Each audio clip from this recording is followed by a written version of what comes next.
Are you ready for rapid fire? It is the best way to end. Let's do it. Okay, so fill in the blank on our first question tonight.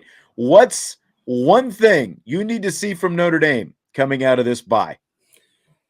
The one thing I need to see Notre Dame coming out of the bye is building off of what has worked. Ah, I don't know what just happened to Jesse. I thought I was getting rid of here he comes. He's coming back. Sorry about that. I think I removed you by mistake. I was trying to get rid of your diagram and I think that I booted you out. So go ahead and start over again. No worries. I thought that I messed it up, so I'm glad that it wasn't me. The one thing I need to see from Notre Dame coming out of the bye is continuous building off of prior success. I need to see them continue to take a step forward, especially on the offensive side of the ball. I need to see them, consistently doing the things that they know work. I don't think that there's any time to waste.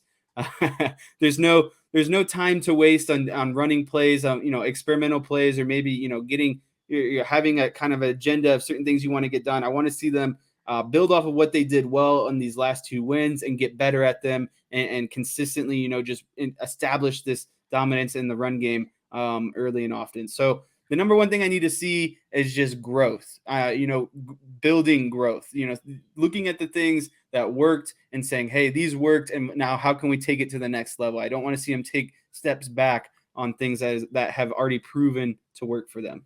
Yeah, and Marcus Freeman talked yesterday about run the ball; it sets everything up, and I think that that's true for this offense, especially the way they were able to deploy, the running backs and use a lot of the two back sets and all that different stuff. To me, kind of building off that, if you run the ball, it sets everything up. I've got to see the wide receivers actually be a factor in games going forward because the competition is going to get tougher down the stretch. Syracuse is not going to be a pushover. BYU is still a solid team. They're still better than Marshall, Clemson, USC, obviously. The wide receivers have got to become a factor. And now they showed that they could do something to an extent. We've got a lot of people talking about Tobias Merriweather still, and I don't blame you for that. But, the numbers of this wide receiver group, 29 receptions for 364 total yards by Irish wide receivers. And that is 4 wide receivers who have caught passes for Notre Dame this season. Lorenzo Styles, Braden Lindsey, Matt Salerno, Jaden Thomas. Those are the only 4. 29 catches between them, 364 yards.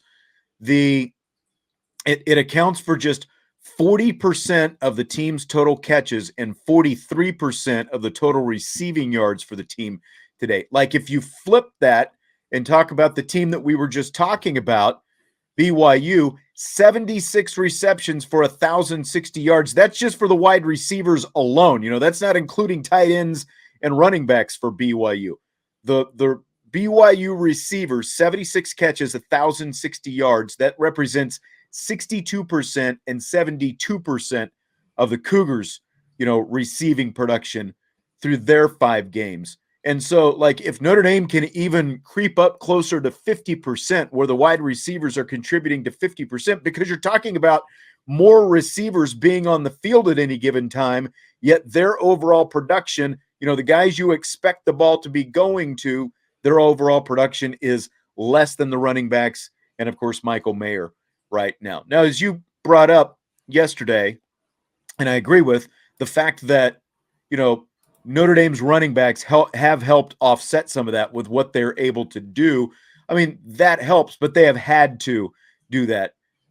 The wide receivers have to step up and be an actual factor in game plans and offensive success on a week-to-week basis going forward.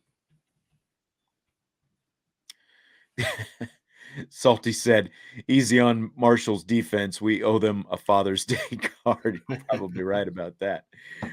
All right, Jess, if Notre Dame is in a situation where it must have a field goal late in the game, late game, crucial field goal coming up, what is the longest distance that you would feel extremely confident, like 8 or 9, maybe even out of 10, that Blake Grupe is going to hit that field goal in a clutch late game situation? What's the Oh distance that man. you're looking at? It's interesting because you look at Groupie and you know he's a graduate transfer and you know he's set all of these scoring records at the in his time as a an undergraduate, and so you know he has the experience, you know he should have the confidence, he's got a leg, he's made some important field goals before. It's just for some reason that hasn't translated while being at Notre Dame. So it's like, is it a pressure? Is it because of a product of, the pressure and the new environment and kind of having the expectations of, I'm now the kicker for a legit program. Right. And more of what happens can sway the game, in these kind of matchups. A missed extra point, a missed field goal, those can come back to really, haunt you in more of these big time games. So I think that's more of kind of where we're seeing him have some struggles with these kicks early on. I think when it comes down to it, though, he's got the leg. But where I would feel like real comfortable, I think I'd set it right at, long distance. I'd set it right at between 45 and 50. I don't think I could go anywhere Whew. over 50. You would feel 8 out of 9, 45 to 50 yards, I would feel good about or 40. 8 out of 10 even. You would feel Yeah, that secure that he's going to hit in a clutch. I think he's got the leg and Whew. he's got everything else. He just needs to see that first kind of big one go through in a big game, in a meaningful game. So anything under 50, I think I'm good with. Yeah. Uh, Groupie is comfortable from PAT and in, says we are not Marshall, which piggybacking with Salty, he says 16 yards. I mean, that's, basically, let me see, 16, 10. You're not even kicking, you're kicking from like the 1 yard line, I think, in that situation. You basically, that is a PAT. I'm saying, because, I saw this, Groupie is solid from 45 and in. Solid, yes, but I'm not talking solid. I'm talking about this, like if it's he's got to have this field goal, got to have it. It's like you're trying to tie the game or you're trying to win the game late in the game. I'm not talking about he's solid. I'm talking about I am as close to 100%, that he's going to hit this field goal as possible. I'm only 100, like I'm 100% from 35 yards. And I'm sorry, that's just what it is now. Just based on what we've seen from him so far, I am 100% from 35. If we get to 40 yards, then even that extra 5 yards, I'm kind of in that 8-9 range. Anything more than that late in the game, maybe the ball needs to be on a different hash mark for him. I don't know, but that's about it right now. I've got to see him, as you said, he had a lot of success at Arkansas State, but Notre Dame and Arkansas State might as well be in different galaxies. They are in terms of college football. There's so much more on him and so much more pressure that comes with every kick when you're kicking for Notre Dame as opposed to Arkansas State. Maybe all it takes is, one or two kicks to get him some confidence, like one kick in a semi, pressure situation, like end of half even, to kind of give him some confidence, get him going. But I'm just not. It's hard, again, like he, seems like a good guy, but all the Andy Griffith fans out there, if you ever saw, Andy Griffith and Opie Taylor, like he reminds me of Opie, from the Andy Griffith show. He's just a small guy, from a small town and a small school, and you've stepped up to the big lights now. So it's not a personal knock on him. I've just got to see him do it because the couple of misses that he's had, and obviously one got over, Notre Dame got a second life because of that flag that shouldn't have been a flag and all that stuff, that he missed, but it ended up not missing. So that's as confident as I am right now because it's just been shaky enough that it kind of scares me in a late game situation. Yeah, Yeah, it seems that I have just a little bit more confidence than you. Yeah, you do. Yeah, you do. All right, so BYU unveiled its Shamrock Series uniforms yesterday. They're going to be all black with blue stripes on the sleeves. So, whose Shamrock uniforms do you like better? Notre Dame's all white or BYU's all black? Oh, it's 100% Notre Dame's all white. I just kind of started looking at BYU's all black uniforms. They're kind of going with this. It kind of reminds me of Duke in what they're doing here. They have like the black uniforms, white numbers, and then a royal blue stripe down the pant leg, and then some royal blue stripes as well on the shoulder pads.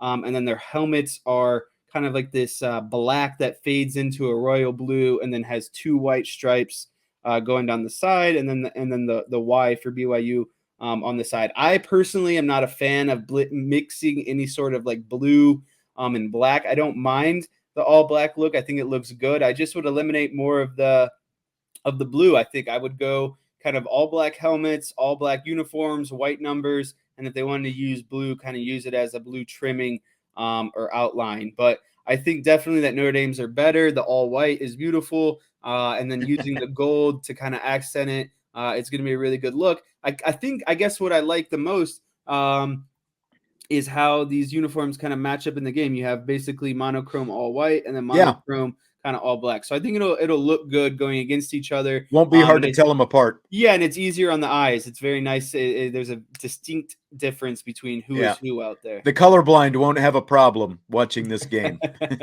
Not at all.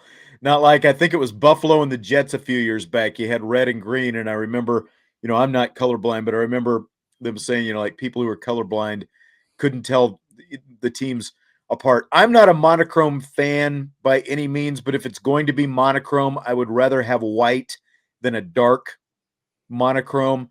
I'd like to see in Notre Dame, they've got kind of the gold squigglies and some of that kind of stuff. And as a broadcaster sitting up in the booth, the lighter gold numbers, at least they've got some dark trim around the numbers to kind of offset it a little bit. But just the look itself, I definitely like the all white with the gold look compared to the all black with the blue stripes. And I actually was like, when I was watching that BYU Utah State game last week, like the blue that BYU was using in those uniforms, I actually like because they've kind of had more of a navy look, and that was more of a royal look that they were wearing in that game. And then they saw that, that they unveiled their own Shamrock Series uniform. So I like the all white. I think all white is a nice, clean look. Again, maybe some different accents Notre Dame could add, but like if I'm just looking at the base uniforms, I definitely like the gold on white compared to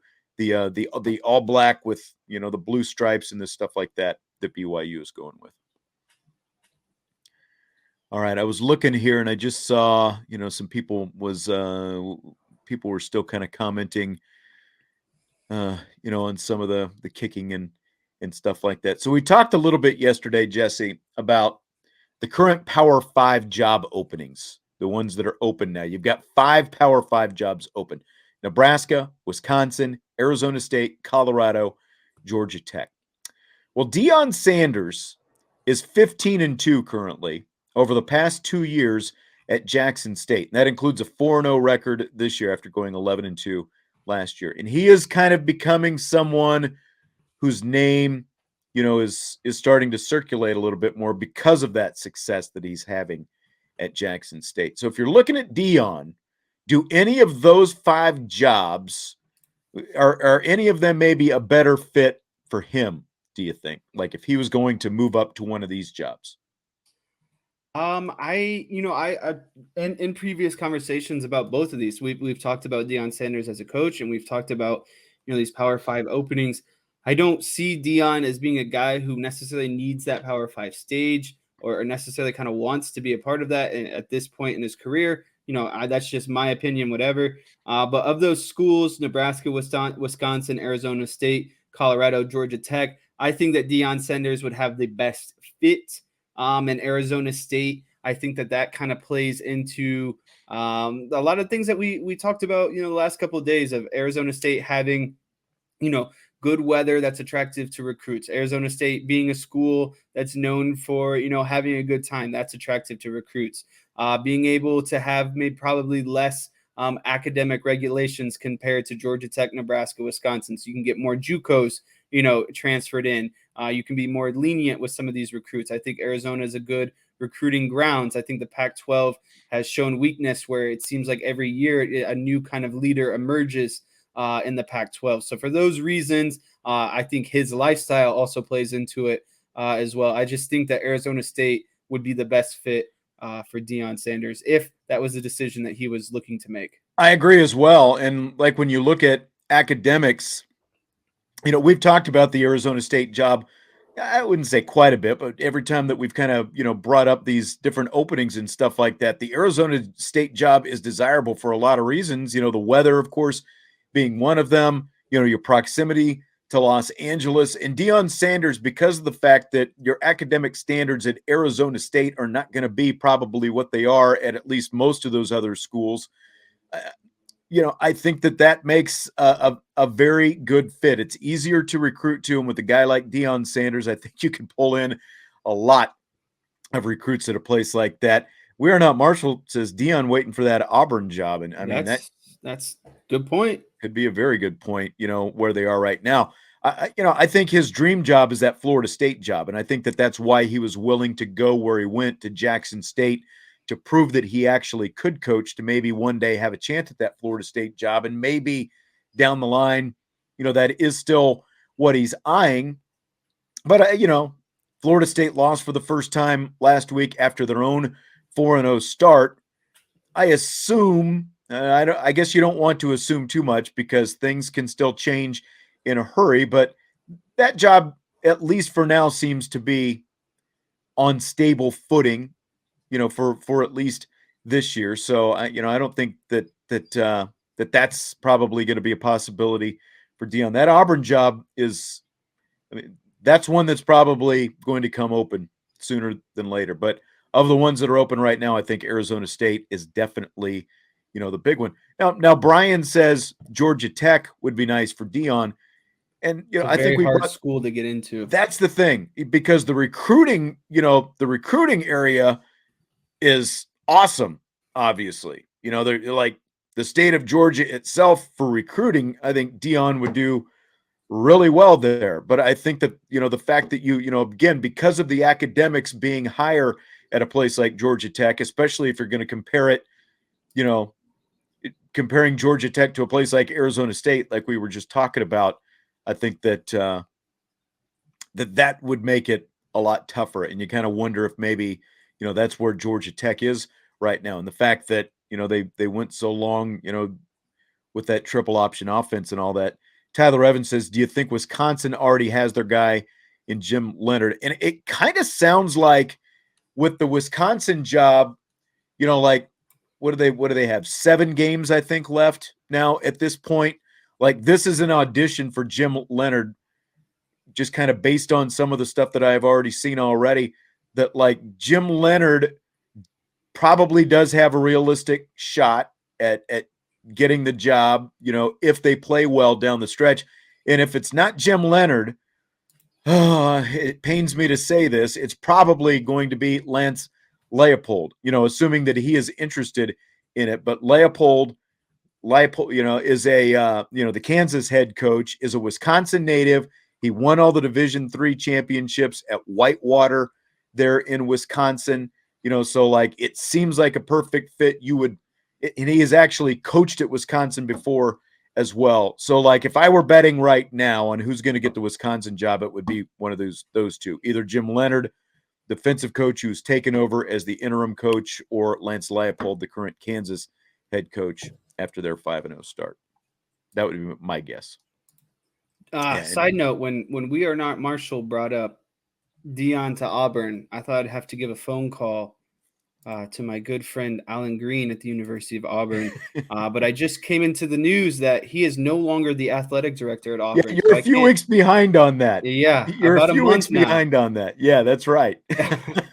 So I can't pull a favor for my good friend Deion and talk to my good friend Alan Green down at the University of Auburn. That's right. Yep. That's right.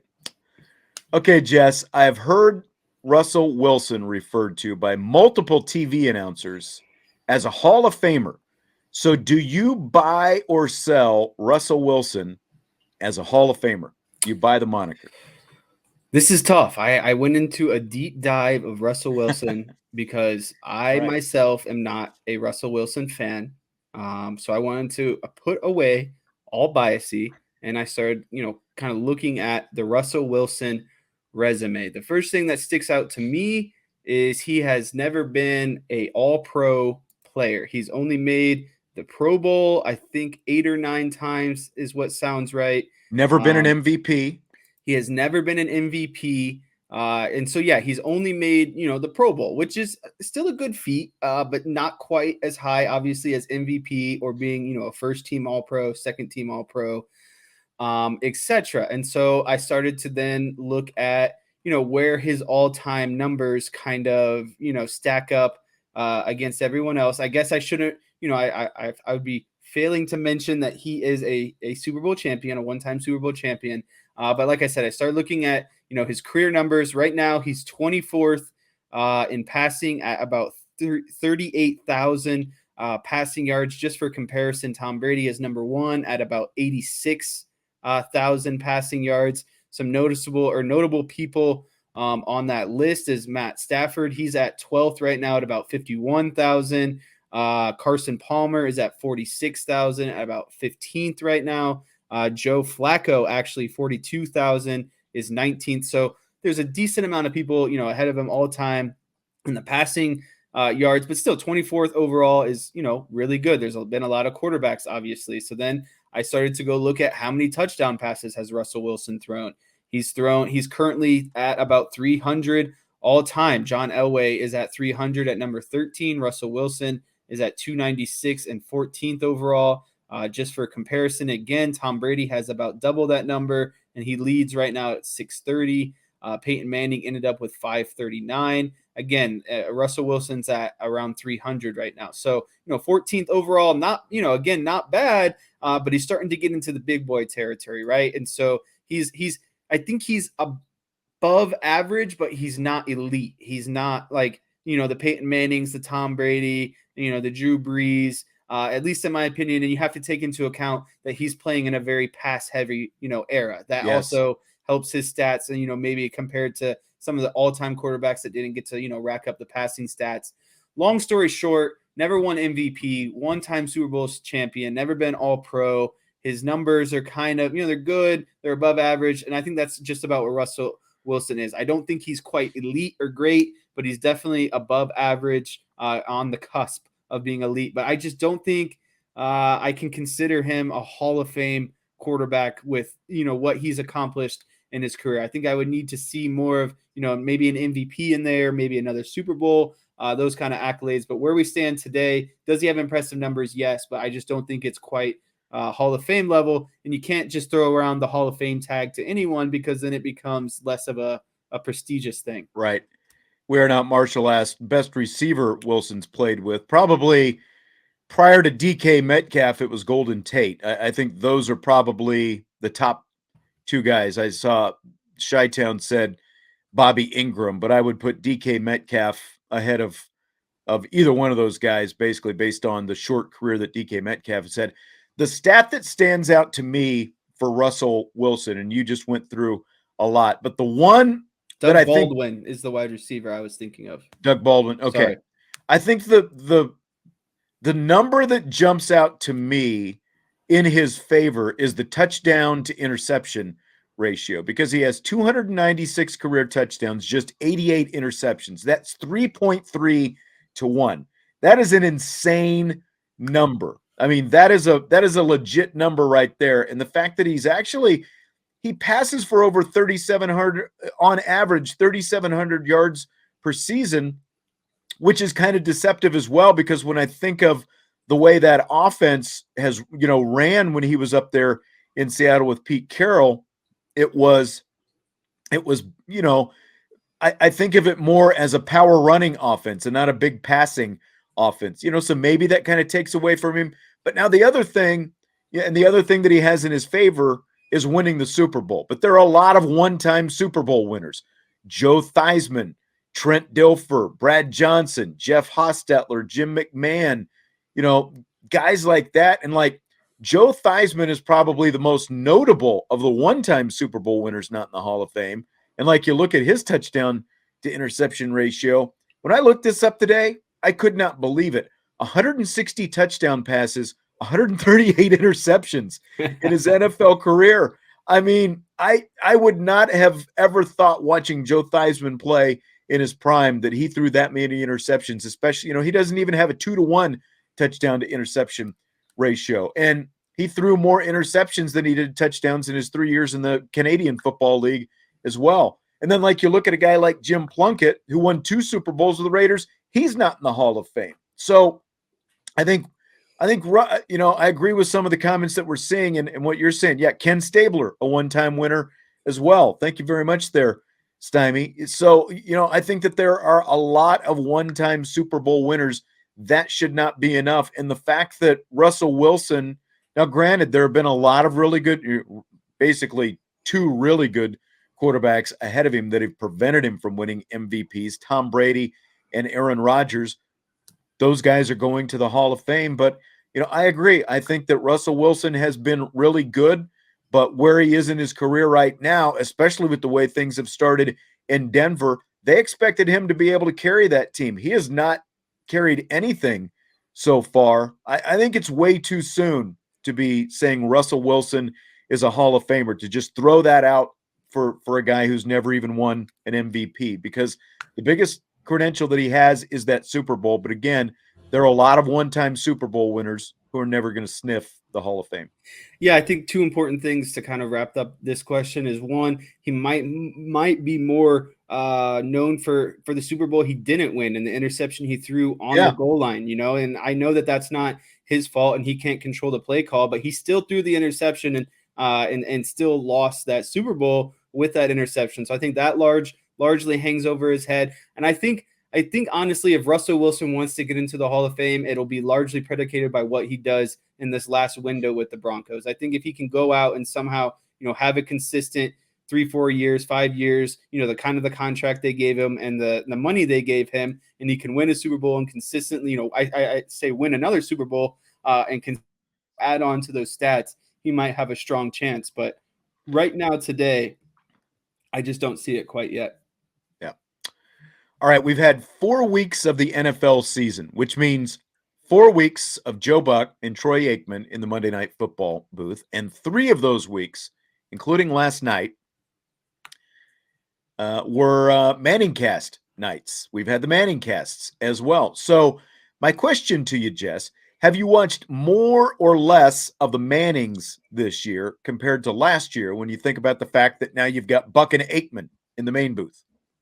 I have actually listened to about the same as what I did last year. I was a fan of the Manningcast, and the only time I didn't watch the Manningcast is when my team, the Dallas Cowboys, were playing. So when they played, what was that, like a week ago, I did not watch the Manningcast. But every other game, I have watched the Manningcast, and it's not a, you know, it's not against, it could be whoever. It's nothing against Buck or Aikman. I like Buck and Aikman. I just enjoy the Manningcast. I like that the fact that they bring on guests.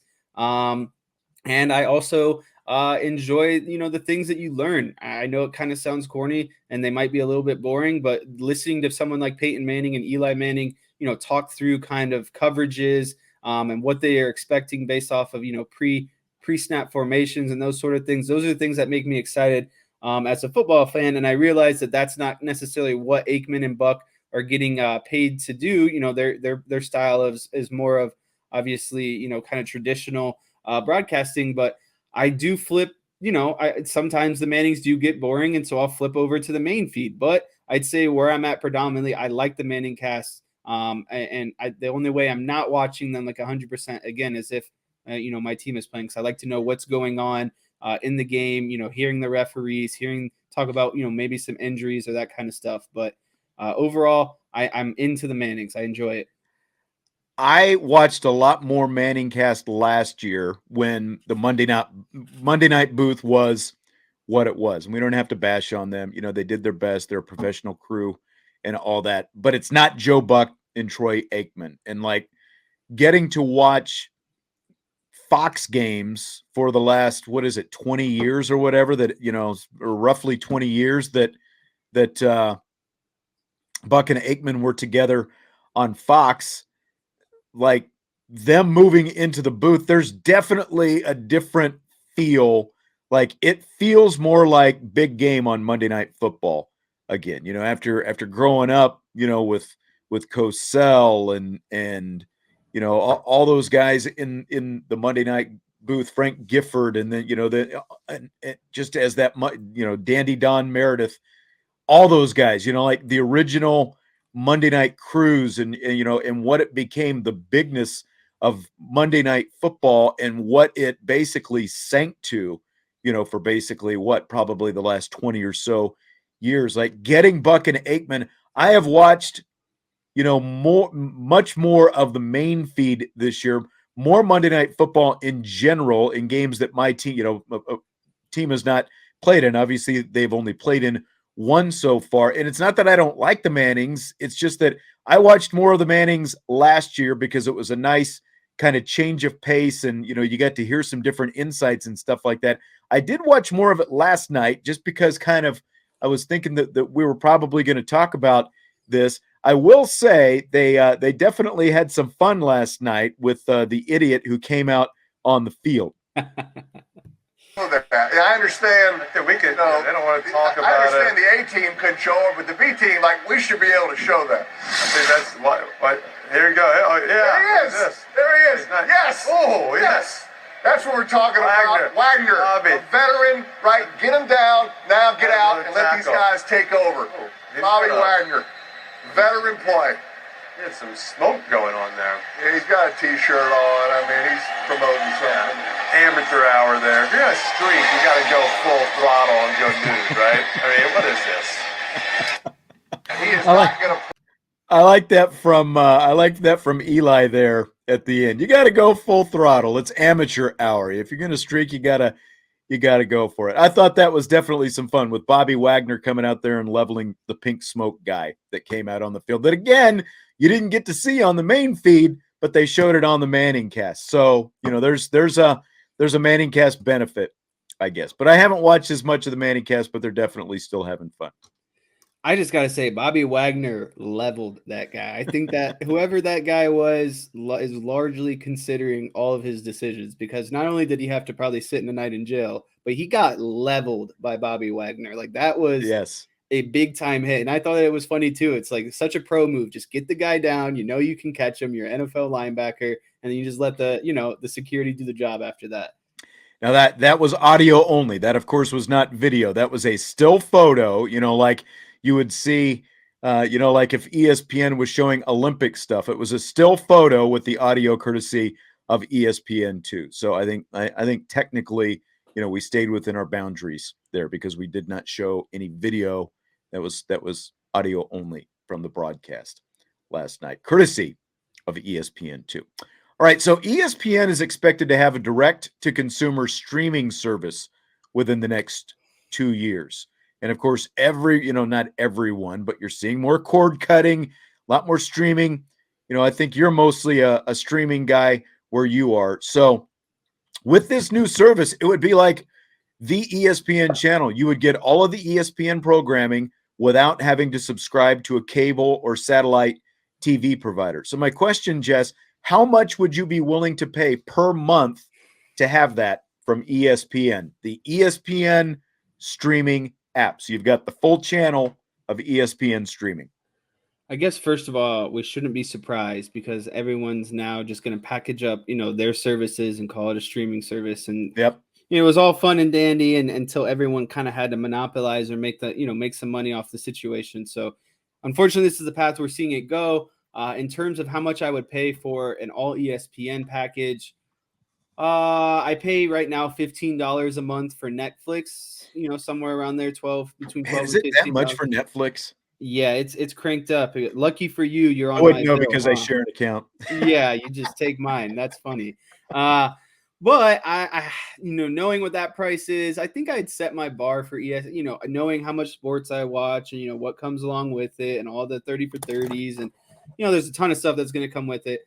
I think I'd set my price at like $10 a month. I think that's where I'd feel the most comfortable. Anything over that, I'd start to, feel uncomfortable. I would love for it to stay out of double digits, but I think the double digit number I'd be okay with is $10. Much more than that, you got to look at, Netflix, like I said, is like $15, but they're providing a lot more. You have TV shows, movies, a lot of, current stuff, and then obviously older stuff. So I'm going $10. Yeah, and that's the problem with all this, like the cord cutting is you get into what we're getting into now. So now everyone's got their streaming service. And if you want to watch all the stuff that you want to watch, then you end up paying for all these streaming services. And by the time it's all said and done, aren't you paying almost as much as you would be paying per month if you were, just stayed on cable to begin with? Exactly. And that's, I'm like, and the big thing is for sports fans, because, and like, as someone, who has to follow all this stuff for your job, like I need ESP, or I need NBC, and I need ESPN, and I need CBS, and I need Fox, and sometimes I need FS1, and I need the ACC network. And, so I need all these different things. So like for me, and for like any, like sports fans who really want to watch all their sports, I don't know that there's that much benefit to just having an ESPN app. So like you said, $10, I was expecting you to see, to kind of go even closer to 15 or $20, since you're already, again, splitting it up. The problem is, like sometimes your game isn't even on ESPN, it's on ESPN2. And so then are you just back on ESPN Plus? Because I don't know about you, like when it's on ESPN Plus, I've tried the, like the adapter into my TV. Is it just me, or does ESPN Plus not work on your day? Like, do they not want you to watch it through an adapter on your TV? Have you ever tried that? No, I haven't tried it. I've just more so like this past weekend where I was using the Sunday ticket. I just pull it up on my phone and then just airplayed it to my TV. I didn't have to worry about. See, and then Tyler brings up a great point, because I do have Sunday ticket. And here's my biggest concern with the Sunday ticket, like, because it's going to be on a streaming service next year. It's probably either going to be on Amazon or on Apple. And here's my biggest question, because like right now, if I have things going on Sunday afternoon and I want to record the Cowboys game, which I do from time to time, and then come back and want to watch it after the fact, I can power through a Cowboys game or any NFL game that I record in an hour. But if the Sunday ticket is going to a streaming platform, what's my ability going to be? Like, am I still going to have to, one, is it going to record? Am I going to be able to go back and watch it after the fact at all? Because I don't know if you can do that, like with the Amazon, these Thursday night games, I haven't really, looked or tried to go back and watch any of them. Maybe I can see if they've got them on archive, but can I go back and watch them after the fact? And if I do I have to sit through the full commercial? So I'm committed to 3 to 3.5 hours to get through it. I think the people need to know how much you despise commercials.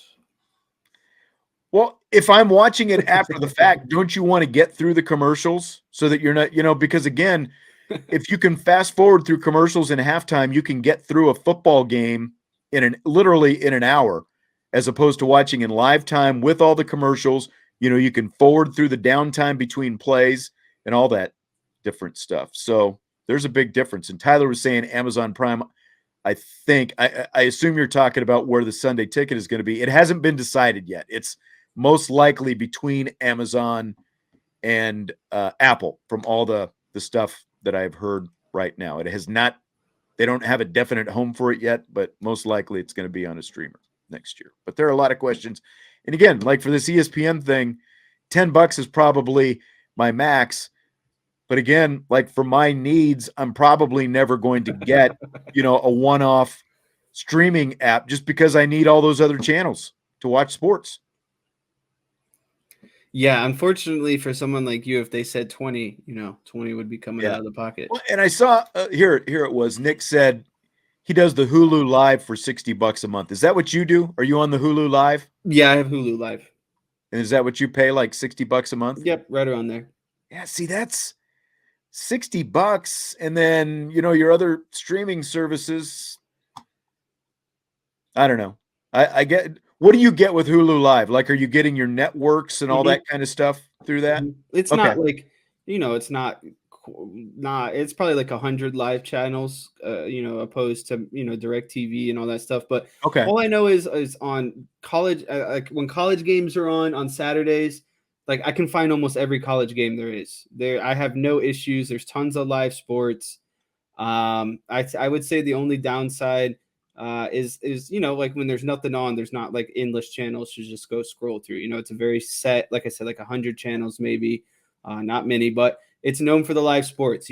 Basketball is on, football is on, baseball is on. It has a lot of avenues to watch a lot of different live sports. All right. Chi-Town says Prime gives you the ability to rewatch games and fast forward to any point. So that's good information. Thank you, Irish Chi-Town. I do have the Prime app, so I'll have to go back and see if maybe they've still got like last week's Thursday night game and the ability to kind of go through that. But that's my biggest concern. Again, having the Sunday ticket and being able to record games, even if they're not on the ticket, even if it's a regular channel, to record games and be able to get back through commercials and all that kind of stuff. All right, Jess. Well, that's going to do it for tonight. I know, like you said, you're off for the next few days, so enjoy your time off. The Dean, Vince D'Addario, will be in the next couple of days, so looking forward to talking to you later. Great Chalk Talk stuff that we had earlier tonight. Yeah, I'm excited. Like closing thoughts, I think Notre Dame should have no issue with this game, assuming that they do the things that they did well against North Carolina. I don't think BYU is going to throw anything crazy at them. And yeah, I would just like to see another, solid performance and obviously another impressive victory. I think they can get back on that path to, potentially being ranked again, and still getting to some of their goals and competing well against Clemson and USC. I think that they can win both of those games. It's like I said, they just start kind of building towards being better and getting better at the things that they know that they're good at. And that's what I want to see against BYU. They're a solid team, and I'd like to see them beat them doing the things that they know that they can do well. Yep, absolutely. Concur. All right. Great stuff. We'll talk to you later. Thanks for joining us tonight. Remember to hit that like button on your way out. If you haven't already, subscribe, rate, review, comment, whatever you do, just do it. It helps out Irish Breakdown greatly. We will talk to you later. IB Nation Sports Talk. Peace.